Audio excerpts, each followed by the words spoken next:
Hello students, জ্ঞানজ্যোতি coaching সেন্টারের পক্ষ থেকে তোমাদের সকলকে জানাই আরও একবার স্বাগত।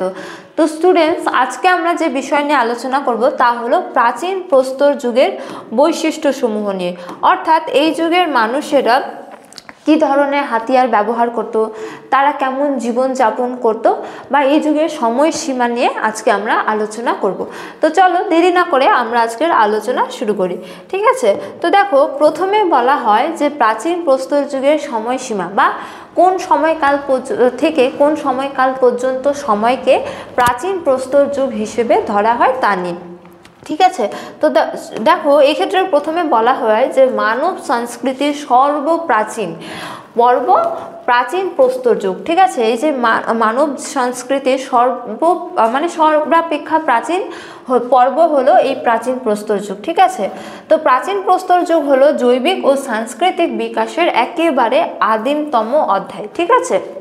তো দেখো, বলা হয়েছে যে ভারতের পরিপ্রেক্ষিতে এই যুগের সূচনা হয়েছিল আনুমানিক 2,50,000 বছর পূর্বে এবং শেষ হয়েছিল 10,000 খ্রিস্টপূর্বাব্দে, ঠিক আছে?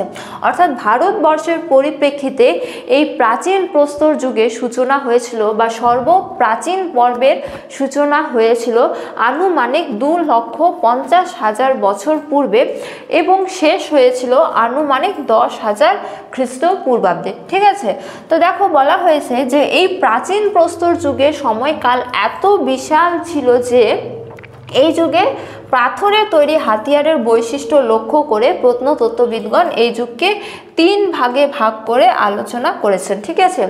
অর্থাৎ এই যে প্রাচীন প্রস্তর যুগ, এই প্রাচীন প্রস্তর যুগের সময়সীমা কিন্তু একেবারে অনেক বিশাল ছিল, যার জন্য এই যুগকে ঐতিহাসিকবিদগণ কি করেছেন, এই যুগের যে একাধিক হাতিয়ার আবিষ্কৃত হয়েছে সেই হাতিয়ারগুলির পরীক্ষা নিরীক্ষা করে হাতিয়ারগুলির ওপর ভিত্তি করে এই যুগকে 3টি ভাগে ভাগ করেছেন।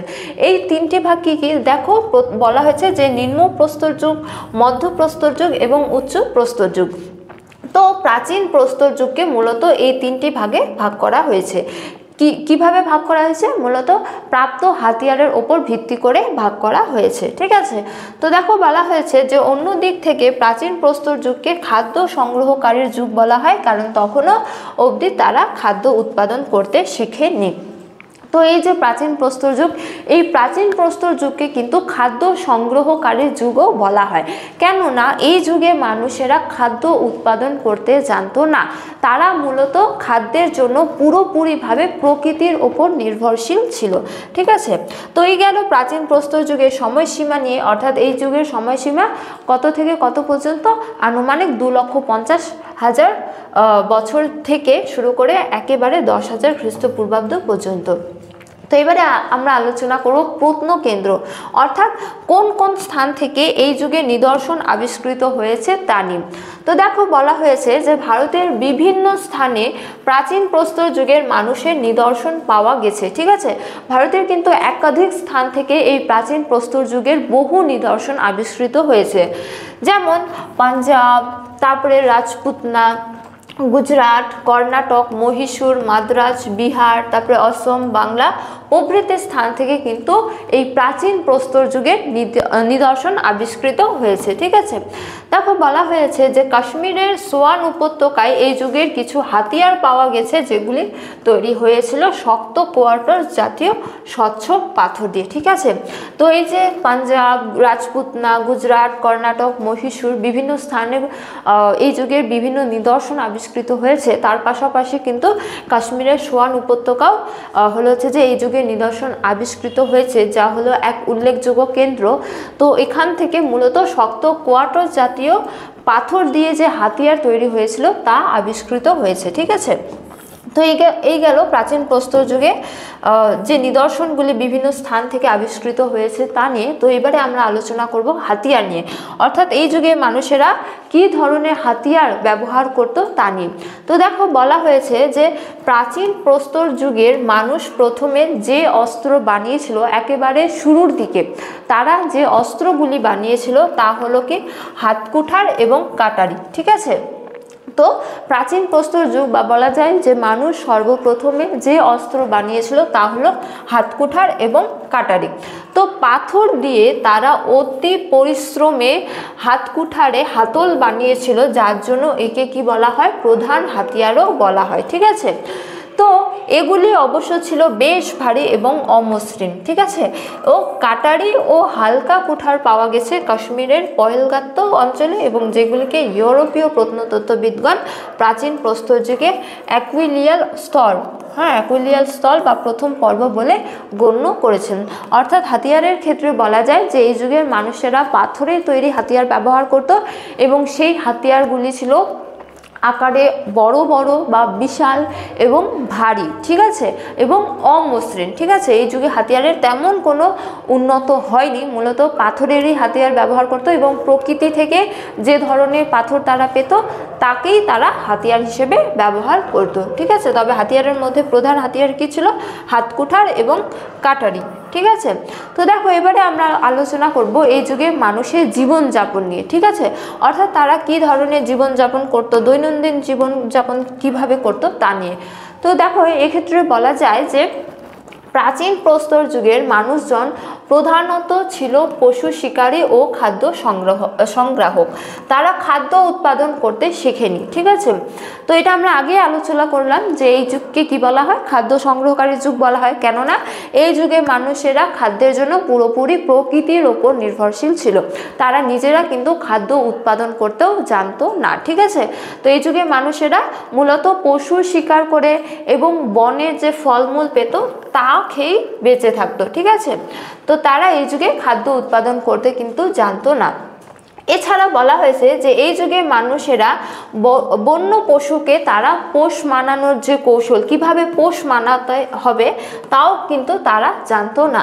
এছাড়া বলা যায় যে জীবন ধারণের উপায় ছিল পশু শিকার করা এবং অরণ্য থেকে খাদ্যের জন্য ফলমূল সংগ্রহ করা। ঠিক আছে, তো এই যুগের মানুষ কোনো স্থানে স্থায়ীভাবে বসবাস করতো না, যাযাবর জীবন যাপন করতো। এক স্থানে ফলমূল পশু শিকার অভাব হলেই অন্য স্থানে চলে যেত। এই যুগের মানুষ বাসস্থান বানাতে শেখেনি, সাধারণত তারা পাহাড়ের গুহায় আশ্রয় নিত, এগুলি হলো তাদের অস্থায়ী বাসস্থান।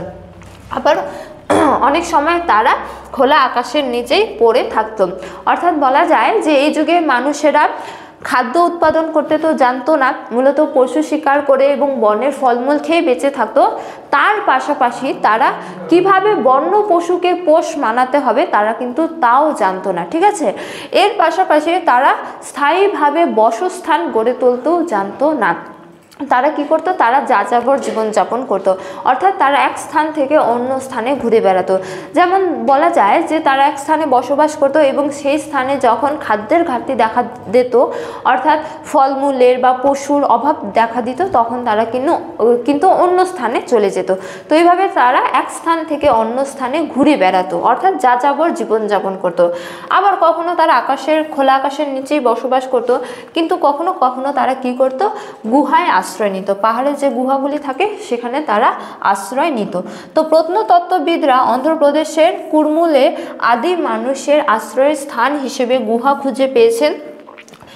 এবং উত্তর পশ্চিম পাকিস্তানের সাংঘা এবং ভোপালের কাছে ভীমবেটকায় এই ধরনের মানুষ বসবাসকারী আরও গুহার সন্ধান মিলেছে। ঠিক আছে, তো সুতরাং বলা যায় যে প্রাচীন প্রস্তর যুগের মানুষেরা একেবারে অনুন্নত ছিল। তারা প্রকৃতির ওপর নির্ভর করেই বেঁচে থাকতো। তারা না খাদ্য উৎপাদন করতে জানতো, না স্থায়ীভাবে বসবাস গড়ে তুলতে জানতো, না তারা উন্নত ধরনের হাতিয়ার ব্যবহার করতো, না তারা বন্য পশুকে পোষ মানাতে শিখেছিল। ঠিক আছে, তো এই যুগ হলো একেবারে মানব সংস্কৃতির আদিমতম পর্ব বা সর্বপ্রথম পর্ব বলা যায়। তো স্টুডেন্টস, এই ছিল প্রাচীন প্রস্তর যুগ নিয়ে ছোট্ট একটা আলোচনা। তোমাদের ভিডিওটি ভালো লাগলে অবশ্যই ভিডিওটি লাইক করে বন্ধুদের সঙ্গে শেয়ার করে দিও, এবং ক্লাসটি শেষ করার পূর্বে তোমাদের একটা ছোট্ট ইনফরমেশন দিয়ে রাখি। তোমরা স্ক্রিনে দুটো নাম্বার দেখতে পাচ্ছ, তা হলো 6295916282, এছাড়া 7076398606। তো এই দুটো নাম্বার হলো আমাদের coaching centre official helpline number. তোমরা যারা আমাদের সাথে অনলাইন ক্লাস করতে চাও, যুক্ত হতে চাও, তোমরা কিন্তু দেরি না করে এই দুটো নাম্বারের মধ্যে যে কোনো একটিতে যোগাযোগ করে আমাদের সাথে যুক্ত হতে পারো। তো আজকের ক্লাস এতটাই, তোমাদের সাথে দেখা হবে পরবর্তী ক্লাসে। ততক্ষণ তোমরা সকলেই ভালো থাকো, সুস্থ থাকো। Thank you.